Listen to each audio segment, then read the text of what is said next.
This is the BEMA Podcast with Marty Solomon. I'm his co-host, Brent Billings. Today, I am with Reed Dent and Elle Grover Fricks to talk about Temperance. Woohoo! In 1996, David Foster Wallace published an essay, a mammoth, really long essay about going on a cruise. Have either of you ever been on a cruise? Yes. Once. I would not recommend the cruise that I was on. I was so upset at the spiritual state of the cruisers that I memorized Romans 8 furiously. I was a teenager. Did you memorize it on the cruise? Yes. Wow.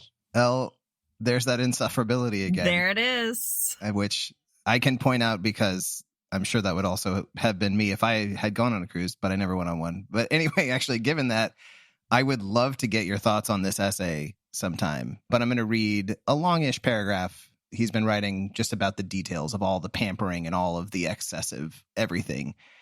And this is not to hate on anybody who has gone on cruises or enjoys cruises. This is just for your consideration. And he writes, "We're maybe now in a position to appreciate the falsehood at the dark heart of the luxury cruise lines brochure. For this, the promise to sate the part of me that always and only wants is the central fantasy the brochure is selling. The thing to notice is that the real fantasy here isn't that this promise will be kept, but that such a promise is keepable at all. This is a big one, this lie. It might well be the big one, come to think of it. And of course, I want to believe it. I want to believe that maybe this ultimate fantasy vacation will be enough pampering, that this time the luxury and pleasure will be so completely and faultlessly administered that my infantile part will be sated at last. But the infantile part of me is, by its very nature and essence, insatiable. In fact, its whole raison consists of its insatiability. In response to any environment of extraordinary gratification and pampering, the insatiable infant part of me will simply adjust its desires upward until it once again levels out at its homeostasis of terrible dissatisfaction." Woo! And our daily Beekner. "Prudence and temperance taken separately may not be apt to get you to your feet cheering, but when they go together, as they almost always do, that's a different matter. The chain smoker or the junkie, for instance, who exemplifies both by managing to kick the habit, can very well have you throwing your hat in the air, especially if it happens to be somebody whom, for personal reasons, you'd like to have around a few years longer. And the courage involved isn't likely to leave you cold either. Often it's the habit kickers variety that seems the most courageous." It's a strong cold open, Reed. Thank you. Well, I mean, it's not really, it's just Beekner and DFW. How could it not be strong? I mean, those two? Are you kidding me? We should hang up the call right now lest we besmirch the glory of the cold open. I mean, I 1,000% agree with you. And if I had my way, then every one of these episodes would just be the cold open, and then people can just think about that. I mean, when we recorded last, Brent, was it the Prudence episode? And the end was just read the beginning thing again. Yeah. Anyway, I hate to say it, Brent, but we're back in the King's English again. I don't feel it as much with this word, though, for some reason. Okay. I don't know. Temperance is something that you go around, you bandy that word about with Maggie and... I mean, no, not really, but it just doesn't feel as foreign to me as Prudence does. Okay, that's fair. And vainglory. I mean, that one is really like nobody's using that word. Although I hope after listening to the episode, we can make a case for bringing it back into... I commented on our social media post about that episode. I was like, Reed's bringing back vainglory. Come on, guys. And then no other comments. So I did my best, but... Was that a vainglorious attempt, though? No, it was a genuine attempt to actually like accomplish what Reed is trying to do here, but it didn't work. We've got to have more babies, and then we've got to resurrect the Puritan trend of naming your babies like the virtues, right? Baby Prudence. Yeah. Oh, Baby Temperance. my. Mm-hmm. Baby vainglory. That's a vice, Brent. I don't know if you've been paying attention. Could be a good name for a firstborn. Oh, boy. Shots fired. There's a student at CCF right now whose name is Peace, and their siblings' names are Truth and Grace. And the brother is Truth. And I'm like, dang, that's a strong name just to, what's your name? Truth. Not even in like Greek. I respect it. Brent, do you want to talk a little bit about just a very brief thing about the relationship between prudence and temperance? Because last week when we were talking about it, you were saying that the two get easily confused in your mind. I guess maybe not as much confused, but I just feel like the working out of either one of them, you could almost apply either one of these things to a lot of the same situations, which I guess Buechner kind of speaks to a little bit. Yeah. I mean, I think that if anything, temperance could maybe be seen as a kind of subset of prudence. Yeah. So if prudence is, as we talked about, wisdom, the ability to discern between when something is true, when something is right and good, like what's the right course of action here. Temperance, I guess, requires a kind of discernment and involves like an an existing between two kind of poles in the same way that wisdom does. They both have, when we talked about prudence, we talked about the idea of that tension between, I was quoting, what was that movie? First Reformed, where he talks about the tension between hope and despair. And temperance also is kind of about attention, right? About how much is okay, which is not too little or too much. But I think maybe if there's the practical working out or difference is that, and this is a little bit of a gross categorization, I think, but temperance is often just about my own particular behavior and appetites. It's about controlling myself. And while prudence may also live in that arena, it can be maybe broader than that, is how I would kind of distinguish them. Seems fair to me. Elle was nodding along. I don't know if you're wanting to jump in on that. Yeah, I think when I think about temperance, it's like from pre-prohibition, the temperance movement. And that was all about, can we enforce self-control because alcohol is damaging our society, our communities, our relationships, etc. Versus when I think of prudence, though I haven't heard that one, hasn't come out yet when we're recording, so I don't know what y'all said. But when I think of prudence, it's more interpersonal rather than intrapersonal, right? About like, is it prudent to say this, to contribute in this way, to say this or not say this, etc. Yeah, I'm glad you said that. I had a note that I actually took out, but I'm glad you brought it up. That was about that very thing, how wisdom or prudence has an interpersonal, communal sort of thing to it. And temperance, I think it does by extension, like the way that I control myself then has ripple effects out into the community, but it is mostly intrapersonal, like you said. So I'm glad you brought that up. The word temperance from the Latin, which I will butcher the pronunciation here, but temperare, which just means actually to blend or to mix. That is especially in order to maintain a kind of a balance. And so when I just did a brief like Google and looking at some older ancient stuff, not ancient, but older stuff, it talks about like weather, like hot and cold, the blending of the seasons. That temperare is the word that's used. Or when you would mix water and wine to temper, you're blending them so as to achieve a kind of balance where if you have too much wine, then you get drunk too early, or you waste all the good stuff. And then too much water, it's just lifeless and not very satisfying. And so to achieve the right balance, you need to have a blend that exists somewhere in between two like extremes.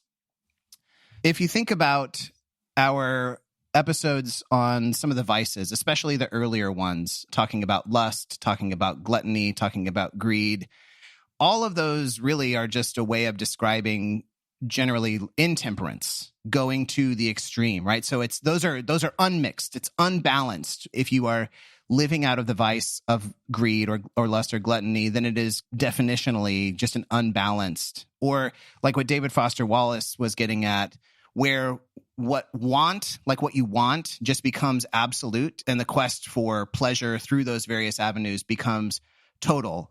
And so temperance at its like most basic level is maybe a way of saying it's kind of like the virtue of just keeping things in check. And there is, we think about temperance movement, and C.S. Lewis writes about it, thinking as a kind of teetotalism, where I think that is like temperance taken to the extreme. Like, I don't think temperance is meant to be just the virtue of never having any fun or the virtue of just saying no all of the time as a rule. So it's not like a virtue of denial, but more of a virtue of moderation. And so, like in Weimar words, I think we would say that temperance is the virtue of knowing when to say enough. to take us back to that old deep cut, Mm-hmm. that episode that people have referenced a Episode 2. gajillion times. Episode 2, great episode, of knowing when to say enough. And where I want to encourage us to think, or to maybe expand our horizons if we have any familiarity with the virtue of temperance, is to then go beyond just the sort of carnal pleasures and carnal nature of it. C.S. Lewis, who obviously agreeing with Bema in Mere Christianity. That's right. That's the order of operations. He's talking about, in its original sense, temperance referred not specially to drink, but to all pleasures. And it meant not abstaining, but going the right length and no further. So obviously, Clive would have been a big knowing when to say enough guy. Maybe he would have got it tatted like on, his shoulder or something. Yeah, no doubt. Don't tell me that there aren't people out there, the Bema fans, who've got some kind of Bemaism tatted. Oh, I know it, because they want to do it in Hebrew and they email me to make sure it's correct. Of which, who's done that here? That would be James Reed Dent. Well, I have not a Bemaism. I was not asking you, how do you say this thing that Marty said, but in Hebrew, so I can get Marty's words tattooed on my body? Sounds like the beginning of a beautiful adventure. I'll check in with you the next time I want to get a tattoo about whether I'll out you on the podcast. Yeah, no, that's great. I got no problem with that. How do I get Marty's terrible Bengals takes in Hebrew on my tattooed on my body? Perfect. Wow. Got to bring that with you into the world to come. This has gone awry, but I want to encourage thinking about temperance, even just beyond things of the body, even just beyond pleasures. Sure. And how do we live tempered lives regarding our energy and our action? So all of our endeavors. And maybe we are people who think in terms of moderation with the appetites of the body, drink, food, sex. But are we people who consider living virtuous, tempered lives in terms of our hobbies? What about in terms of our work, our money-making capacities, working out, dieting, sleeping? I kept thinking about youth sports here because my kids are all they're athletes and they compete in things. And I have often found it is hard to kick against the goads in a culture where it seems like it is only ever yes to everything, especially more tournaments, more leagues. I don't know if it's always been that way. It feels to me like a little bit more of an acute, and maybe this is a Midwestern thing. I don't know how it is where you guys are, but especially specifically surrounding this culture of youth athletics, it's you can never say yes enough. And it's in the name of you want to give your kids opportunities and all that kind of thing. But it quickly leads to everything is out of control and all of these other ripple effects that are harmful in life generally. Totally. Apple opened their developer conference in 2013 with a video that I think about all the time. And it's talking about focusing on things. And there's a line in it that I think is probably the most famous line of it. As far as what they do, there's 1,000 no's for every yes. And I feel like that's maybe extreme, but I think we could use a little bit more of that sort of balance in a lot of things. Kids' sports, I'm already starting to feel that in some regards. And in thinking about every yes actually is necessarily attended by 100 no's to lots of other things. You got to think of the opportunity cost of, if I say yes to these, what is that costing me in terms of other things that might be really good that I now don't have space for because my life does not have margin, it's not tempered. I remember hearing when I was a student at Truman, our campus minister played some sermon for us that I can't remember now who gave it, but just talked about having marginal space in our lives in the same way that a paper needs margins, because you could in theory write from one edge of the page all the way to the other, which can work so long as you don't have to make any adjustments or you don't have to make any notes or edits, right? Yeah. And if you have no margin, then you have no room to be able to make those changes. And so, yeah, just thinking about a tempered life as one with it's okay. I know in the culture, it seems like a sin to not be busy all the time.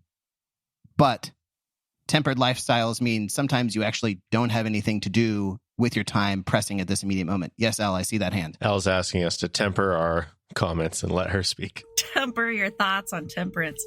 Okay, I have an objection, Your Honor. Okay. And I want you to help me with it because the wheels are turning in here, and it feels very Obama-y. I'm on board, and also I've noticed some things in the culture and the zeitgeist in my community and myself that make it seem like it's just all too like, yeah, let's just don't go overboard.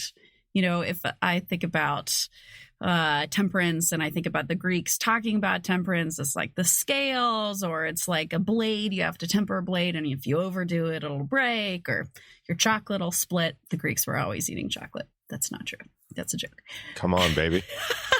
Alexander the Great for a reason. Keep going. This is a great thought. So what it makes me think of in our society, or the what about this that comes to my mind, is that there is a lack of committedness. There is a lack of willing to be dedicated to anything in our society, right? It's always like, that's cringe.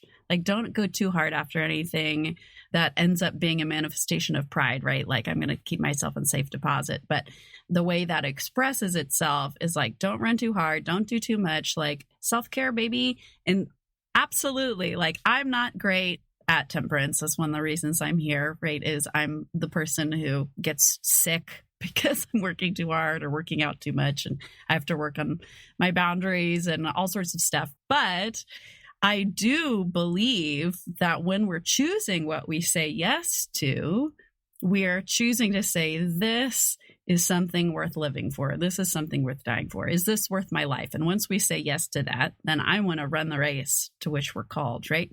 And so can you talk about the I did not warn you that I was going to bring this up. I'm so sorry.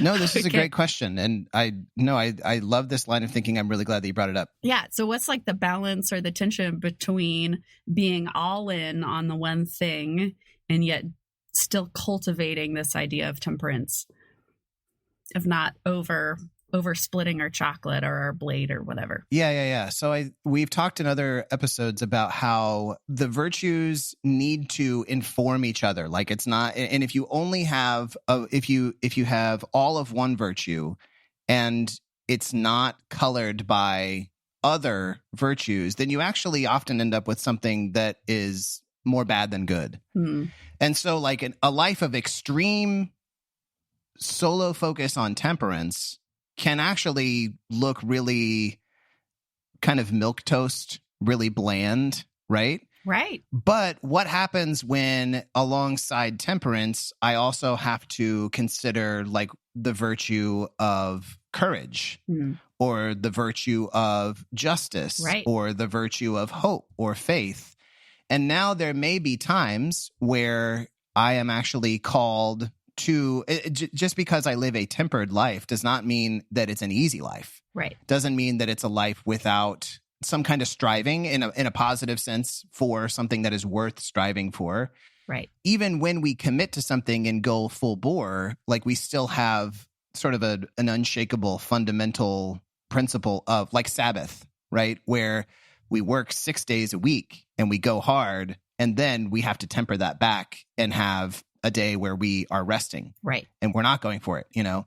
But I think the caricature that you're pointing out that's a dangerous one is kind of like I'm thinking of the dude from The Big Lebowski, right? Who's like completely moderated and tempered in all things, like doesn't ever get riled, doesn't, right, you know, he just kind of like hangs out in his bathrobe and like really loves the area rug in his apartment.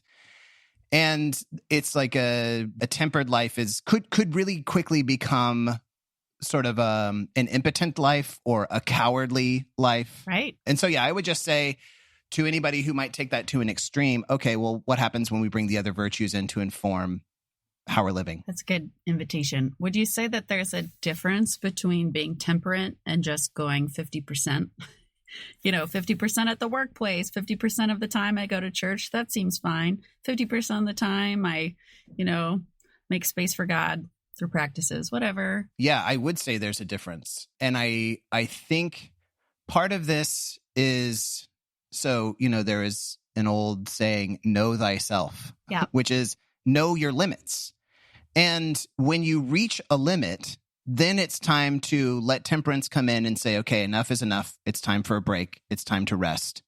But what you're describing is somebody who hasn't actually reached their limit yet. Right. And they're just kind of giving up early, Yes. And so I would say temperance is the thing that comes in and it's like, okay, you've been running really hard and like you're going to injure yourself if you don't stop and hydrate or stretch or rest, like to use a track metaphor. Right. Does that make sense? Yes. Whereas the bad version of temperance would be like, you're 50 meters into the 100-meter dash and you're like, I think I'm just going to kind of like ease up. And it's like, you're going to lose the race. Like, what are you doing? Like, this is not the best you can do. That's so good. But yeah, I think there's always that tension of like the best I can do and like the most I can do and just having like a sober, I guess, analysis of that. Right. And I think this too is, again, like there is always a community living aspect to all of these virtues and vices where maybe somebody, this is why we have trainers too, right? Where they're like, you think you're at your limit, but you actually can go farther. And it's good to push you. And maybe that requires courage or maybe that requires faith, but we need to push you forward into that. But there are some people others of us need people to say, like, you're way beyond your limit. And this is hurting you in a way that you don't realize, I love that. Thank you for the clarification. Yeah. I would say it's 1,000 no's for every yes, not 1,000 no's for every maybe. You're still supposed to commit to something, like to bring a Jesus into it. Let your yes be yes and your no be no. You've got to say yes to something and actually commit to it. But you also need to say no to something. And whatever you say, like commit to that. And then on the community aspect, I was thinking of the idea of collecting the manna. And it's like at the end of the day, the community had enough for everybody. But it's like, there's no way that every single person was collecting exactly the amount that they needed, right? I mean, maybe. Right. Maybe that's the miracle, but maybe the miracle is like, oh, some of the community was stronger and collected more. Some of them wasn't able to collect enough, but then they had exactly what they needed because they were a good community. It's good. If you never lift to failure, you'll never know where your reps in reserve are because maximum hypertrophy comes at 3 or 2 reps in reserve. But if you think it's 6 and it's actually 12, you'll never know. Go, Elle, go. No, I think that's great. I'm thinking of, actually, that calls to mind just another little rabbit trail from the is this the Screw Tape Letters or is it Mere Christianity? I've been back into Lewis through this series because he just fits into this whole arena so well. But talking about like somebody who lays down, like when a strong wind comes, doesn't actually understand like the force of that wind because they're just kind of giving up. And only when you actually stand up and push against it, like, do you actually know? And so I don't know if that's super relevant to temperance. That's just where my brain went thinking about, knowing your limits. You can do hard things is like what I want to tell somebody who's like too leaning into like, let's just like temperance, bro. Like, let's just chill. And, I don't know.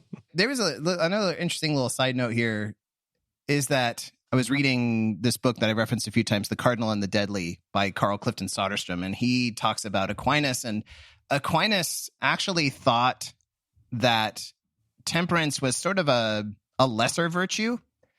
What Soderstrom says is that Aquinas thought that courage and justice were more admirable than temperance and wisdom was more necessary than temperance.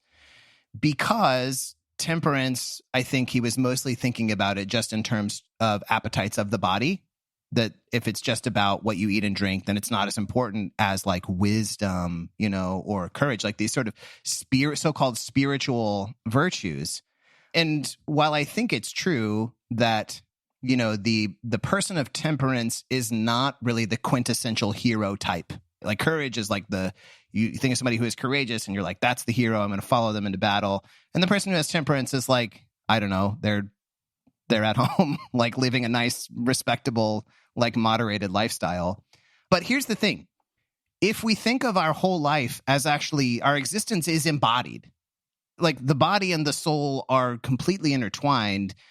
And even thinking about Sabbath, right? Like Sabbath is important for us. It's important for us to physically actually rest and cease labor because our existence is embodied. And if the idea behind Sabbath is that we are supposed to be recalled to something that is fundamentally true about being human, and that being recalled to that fundamental truth is specifically like linked to what we do with our bodies, then I would say that temperance is actually a really important virtue because it's about what we do with our bodies, what we eat with them, how we work with them, the extent to which we do all of that. But the point is not just like reaching a happy medium because a happy medium is just inherently like good in and of itself, but because I think the further you get to the extremes of either doing everything or doing nothing, like the less and less we look like the people that God actually intends us to be. So my practice of temperance towards drink, for example, to the extent that I practice that, the idea is that it engages something essential about being human for me. And if I don't, then like the person who is intemperate, who like it's not just that you're becoming more drunk when you drink too much, but in a way less human. And I was thinking about why that is, and I've been recalled several times to Jesus the question that he asks about Sabbath and whether Sabbath is for man or man is for the Sabbath. And I think an intemperate life is one that like the things control you rather than the other way around. And that is not just bad habits and bad ways of living. It's also you become less than what God intends you to be. God intends us to be like as image bearers. I think the people who are controlling the things rather than are controlled by the things. Make sense? Totally. Again, I appreciate much of what Aquinas contributes to the conversation on vices and virtues and human nature. I would say, as we remember the intertwined, like singular nature of body and soul, then I don't think that temperance becomes a lesser virtue. I think it exists right alongside all of those other ones. And probably like the more intemperate you become regarding, your appetites, probably the less courageous you become as well, and the less wise you become and the less a person of justice, et cetera, et cetera. Okay. So let's get into the text conversation a little bit. What? What's that? It's called the Bible, Elle, the word of the Lord. Wow. Okay, I'll Google it. That's why I did this series, so I could get away from the Bible. Uh-huh. No, I'm just kidding. I like the Bible, you guys. We're in prayer for you. Elle, I'm curious to get your thoughts on this. We texted about it yesterday, and I was like, well, there's not like I don't know where the word temperance comes up. Self-control is maybe the translation that I went looking for. And it doesn't come up a ton in the Hebrew scriptures. There are a couple of Proverbs where it pops up. Brent, can you go ahead and read the first one from Proverbs 25 there? It is not good to eat too much honey, nor is it honorable to search out matters that are too deep. Like a city whose walls are broken through is a person who lacks self-control. Okay, well, so first of all, just brief aside, this does feel like it goes right along with what we were just talking about, that eating too much honey and also searching out matters that are too deep, those both are areas that are affected by temperance. And the idea to like know when to say enough applies not just to what you eat, but how much are you trying to know? How much are you trying to be certain about? And so for Enneagram 5s like me, it's probably helpful to be told like, yeah, you need to know when to say enough on your quest for knowledge. Forgive me, Lord, have mercy. Elle, Can you highlight anything for us about this person who lacks self-control? Atzar is a word that means to restrain or shut up or be enclosed. So most of the time that we see it in scripture, it has to do with the heavens have been shut up right after the flood, or there's a lot of idioms for fertility with God has closed the wombs of the women in Avimelech's household. So that's usually where we see it. And so here instead, it's do you have the capacity to hold back? And if you don't have the capacity for holding back, then you are a person without walls, which totally tracks. What is it in the Hebrew that is being restrained? It's in his spirit. It's a beruch. Yeah. Okay. Is there something to the inversion of this? Like a city whose walls are broken through. How do you expect a city's walls to be broken? From the outside when it's under attack from a third party.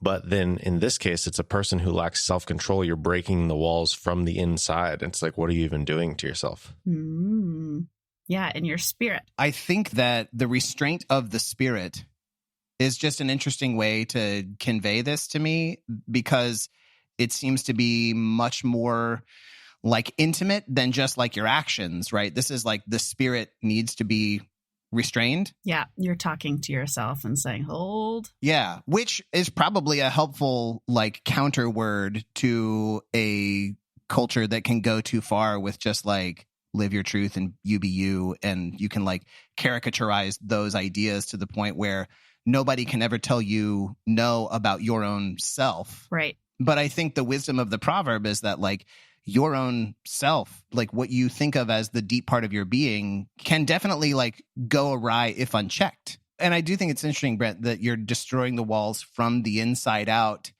in that like you do that initial destruction and then you are laid defenseless to whatever might come from without. Right. Because you have not restrained yourself from within. Yeah. There's that saying that it's a lot easier to wrap your feet in leather than to walk across a thorny, spiky ground and be like, stop. Why are you hurting me? Okay, let's look at the next one. This is from Proverbs 16, Brent. Better a patient person than a warrior, one with self-control than one who takes a city. Okay, also, how is the Hebrew for the self-control? How is this different here from the previous one? This is great. First off, it's not patient. It's a person with a long nose, which is an idiom for anger. So it's really slow to anger more than patience. Better is it to be a person slow to anger than a hero who, and then I see you've put in the notes here, this thing that means to rule, to have dominion is often how it's translated, though I have questions about that choice. And then the ruach, so to rule over yourself. Yeah, that's what it says in the Hebrew. So it's different. The last one has to do with restraining versus when I think about ruling, it's more complex than that, right? It's like, I'll give this many resources in this direction, but not in this direction. Yeah. Well, and I would, maybe you can check me if I'm going too far here, but to rule or to have dominion in the way that I think we're called to as image bearers is you're allocating those resources, like you're saying, here, not there.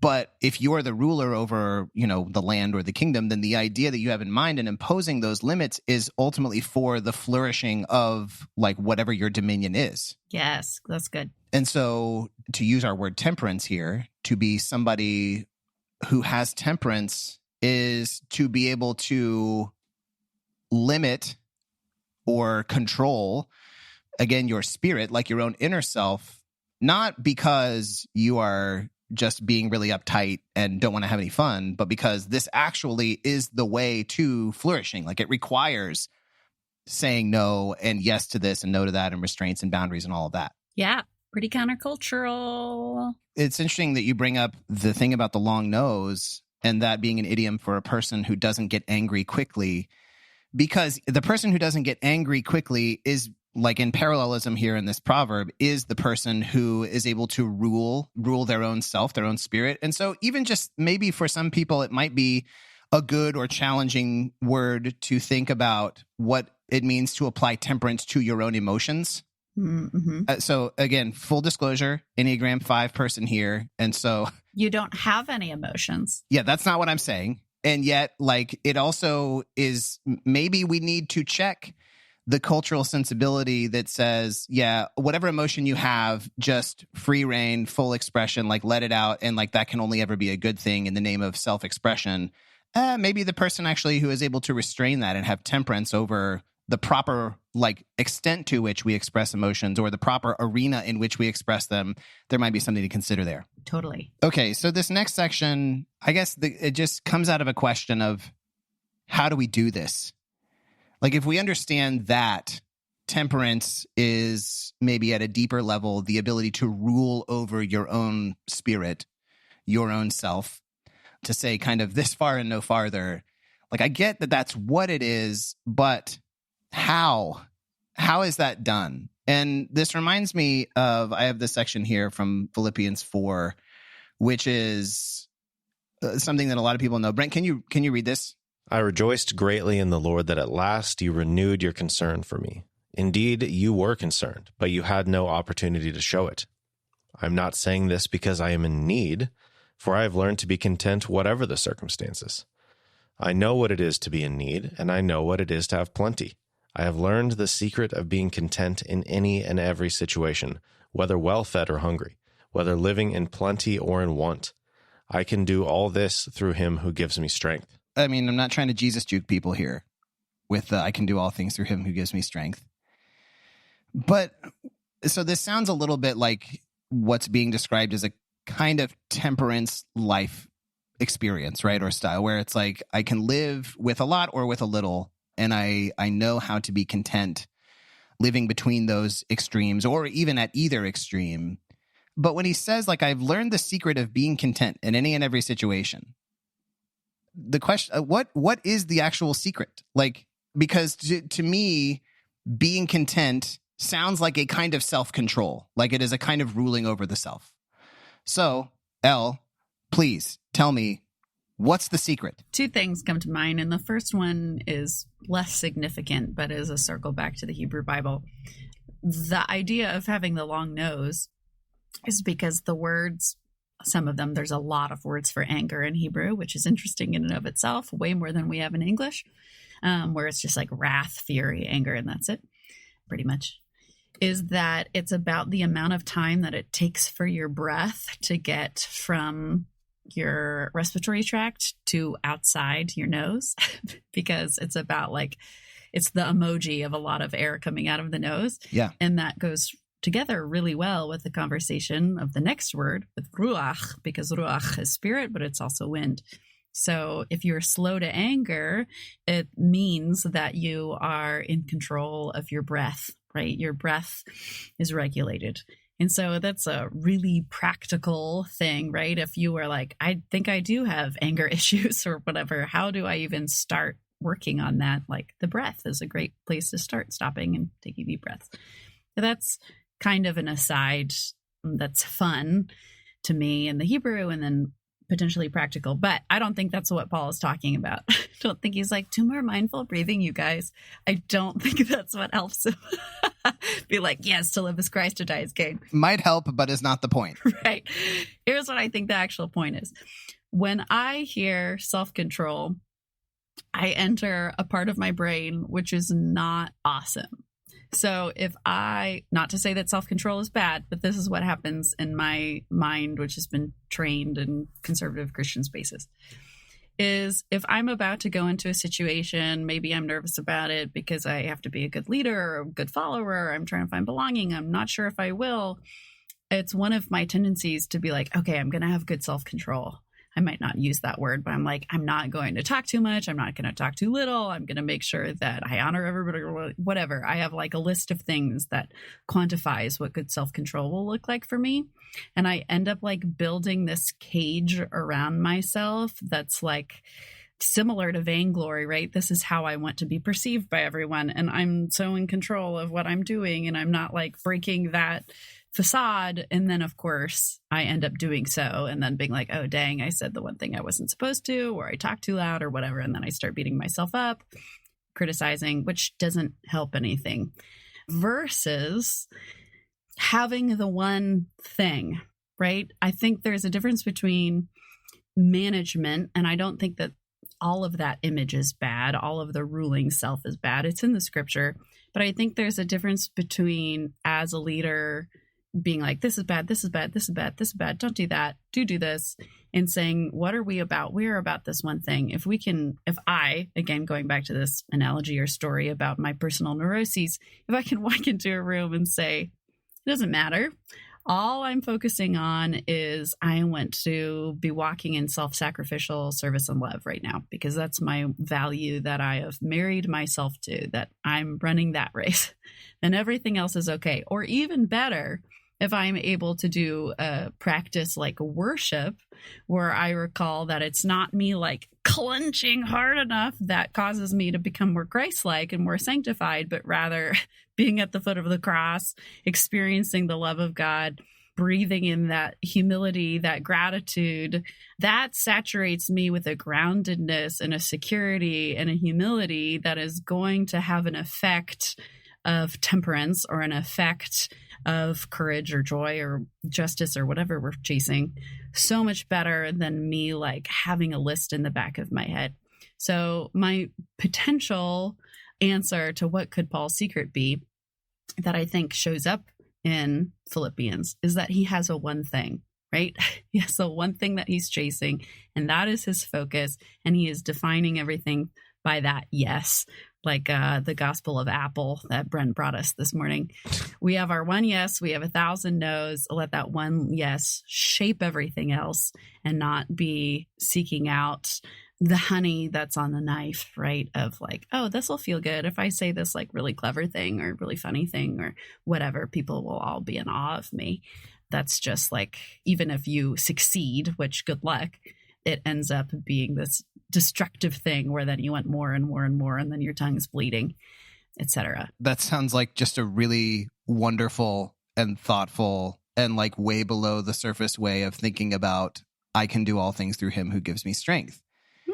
Because like when I think about what else Paul has said about Christ earlier in Philippians, that like what strength looks like is actually limitation, is actually weakness, is actually pouring out. And so like what you said about like if my one thing can be about having this one mind, which is of Christ, which is that like I am here to serve in self-sacrificial love, and let that be the thing that I say yes to, and let that then have the effect of temperance.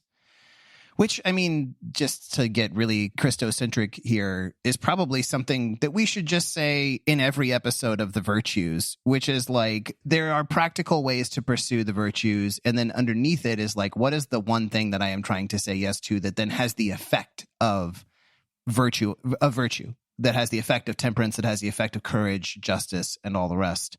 And maybe that would be like Paul's one thing. So super appreciate what you just had to say. That's like, yay. That's connecting some dots. I was awoken, I don't know if that's good English, you can tell me, at 5 a.m. this morning with that thought in my notes. Thank you. I was awakened with that thought that I put in my notes app. It was specifically about, you know how you're an idiot sometimes when you go places and you're like trying to do a good job.